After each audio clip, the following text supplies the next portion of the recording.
After what was quite frankly a shambles of a performance yesterday against Bournemouth, we're going to be breaking down in this video 5 things that we learned from that game and about Wolverhampton Wanderers this season. So let's get straight into this one, and I hope you do all enjoy it. The first one is the fact that Vtor Pereira just seems to think that Marshall Meni is undroppable, and I find this absolutely ludicrous, to be honest.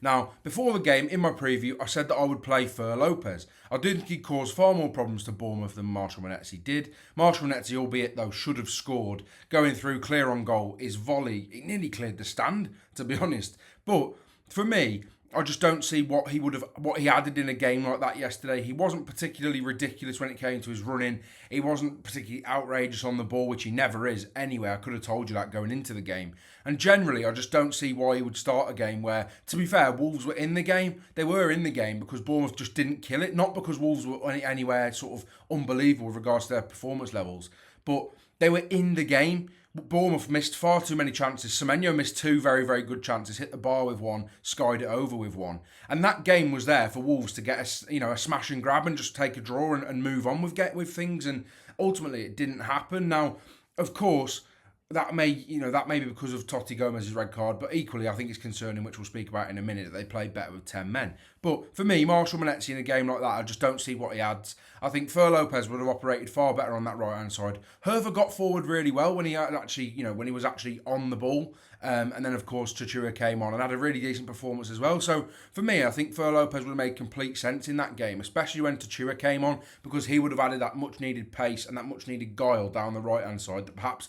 Maybe that's what Vtor Pereira wants from Meni, even though Meni's not particularly quick, but he has that willingness to run, that want to run, and he wants to, get on the end of things and make things happen. But for me, Vtor Lopez should have started that game yesterday. And I think with regards to creativity up top, now, people will be speaking about Lson, and that's one of the other points in this video. But for me, Meni just didn't, help him whatsoever yesterday. And I just don't think he's one of them players that particularly was effective at all either, to be honest. And Marshall Meni, for me, don't get me wrong, I'm not saying he's a terrible footballer. And there are certain game states and certain fixtures that do suit him more against the likes of Liverpool, against the likes of Manchester City. But in a game like that, where the game's not nowhere near been killed, and you need one of these sort of moments of creativity to make things happen. I just don't see why Vtor Lopez hasn't started that game. And also the fact it's even more baffling that he was an unused substitute. But we will get into the next point about yesterday now.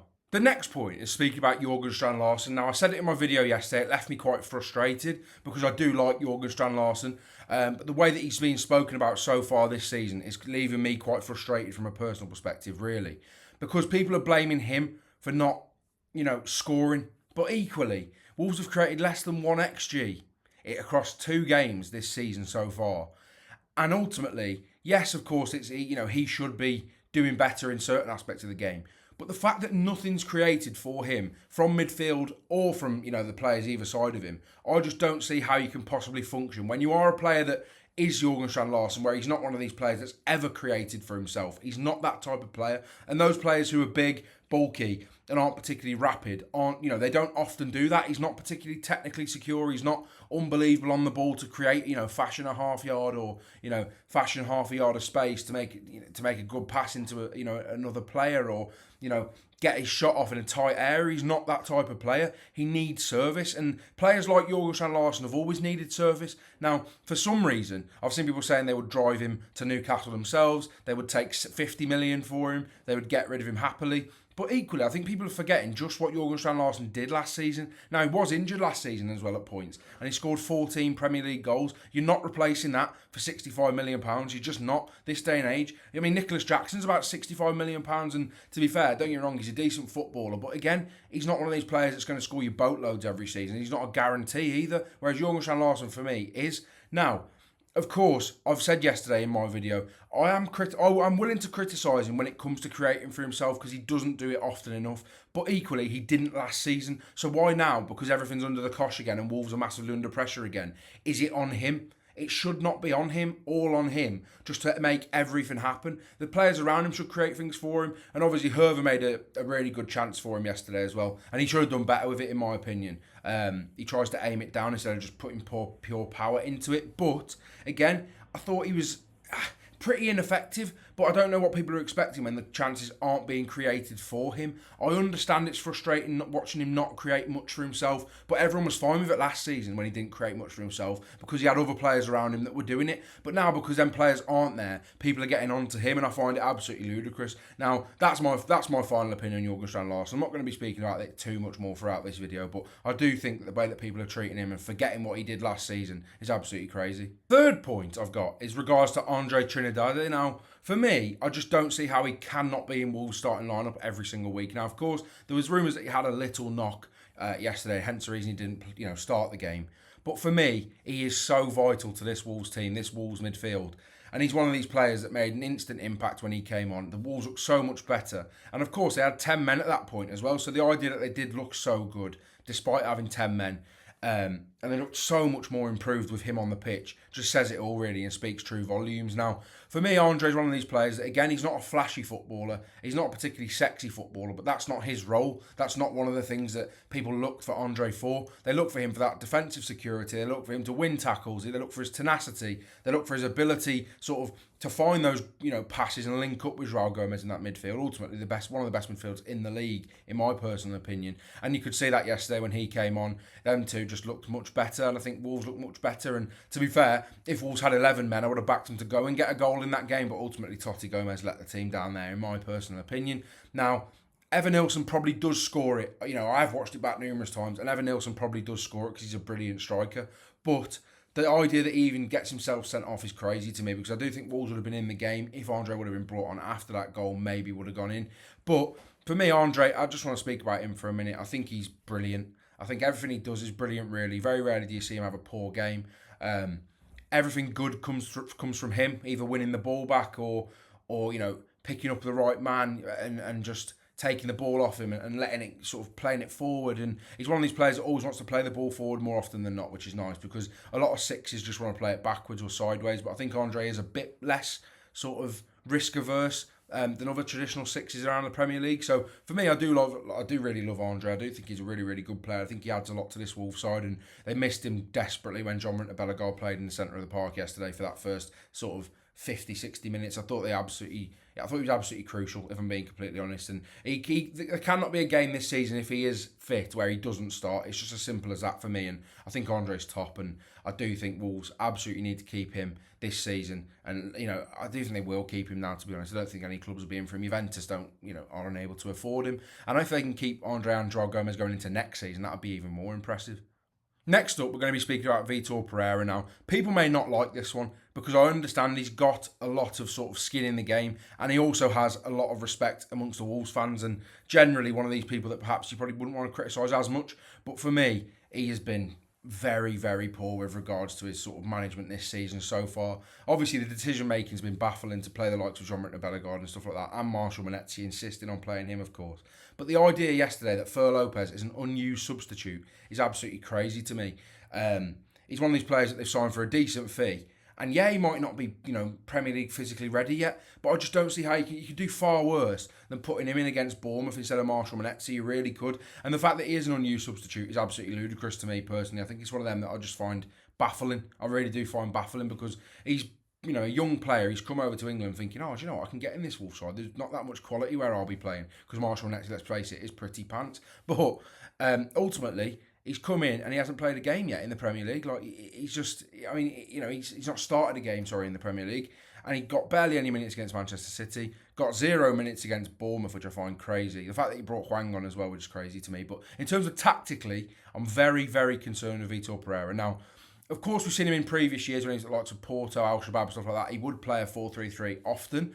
But since he's come at Wolves, he's played the same formation every single week. And especially towards the end of last season, as you'll see here, if you just look at the results towards the end of last season, it was just, losses, draw in the pre-season, and just pure losses. Now, that does mean something to me. I think going into the season, you want momentum, and I did think that they were poor in pre-season, and players get used to losing, and that's the worst thing that you can do. And of course the players have got every right to be criticised as well, but for me, Vtor Pereira tactically has not been anywhere near good enough. He hasn't been anywhere near adaptable enough either. I think when you look at getting game states, he doesn't change his system whatsoever. The only time he changed it yesterday was when he forced to, when obviously they had 10 men, but for me, he's been found out far too easily, especially the last few months of last season as well. And he's one of them that once Wolves were safe, I think the results obviously did start slipping, but equally they just didn't look good enough in games as well then. And going into the season, they've looked absolutely dreadful, if we're being completely honest. Created less than 1 XG.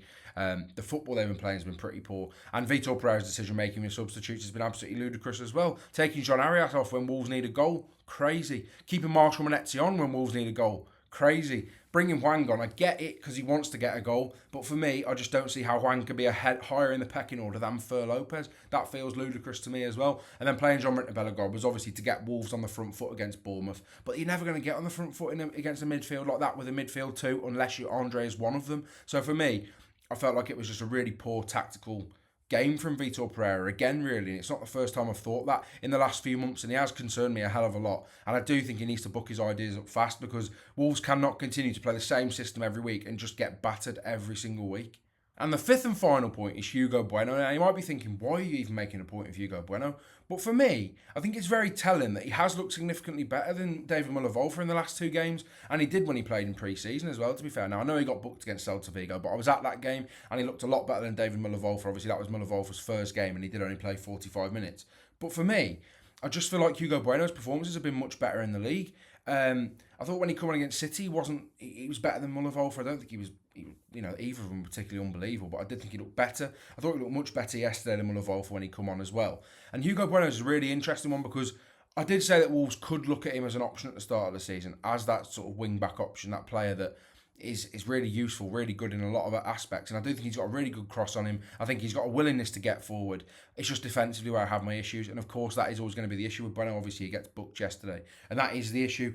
But for me, Muller-Wolfer, he's one of these players that's best work is in the final third, and we just haven't seen any of it. He looks terrified to go past the halfway line, which I don't quite understand now. Of course, he did play as a left back, an advanced left back at AZ Alkmaar instead of in a back five, so that may just be take him some time to adjust, and that's probably the case, to be honest. Obviously, Premier League football, the pace of it is a lot quicker, it's a lot faster, it's a lot more physically demanding. So again, that could be the case, and obviously players need time to settle in. So I'm absolutely not writing David Muller-Wolfer off, just to make that abundantly clear, because I did really like the idea of Wolves signing him, but I think Hugo Bueno could be a safe bet. I really do think Hugo Bueno could be a reliable bet to play and start, to be honest, in the future. Just going forward, I think they should give him give him a game or so, just to give him a run out and see how it turns out, because I do think he's been okay when he's played. Now, don't get me wrong, the bar's not ridiculously high, I'm not saying that, but I do think Hugo Bueno, you could do a lot worse than having him as that left-sided wing-back in this side. Now, I think it's going to be very interesting to see what Wolves do against West Ham. That's going to be a very interesting game. Obviously, Totti misses that one, but he is back for Everton, so that's going to be a very interesting one. But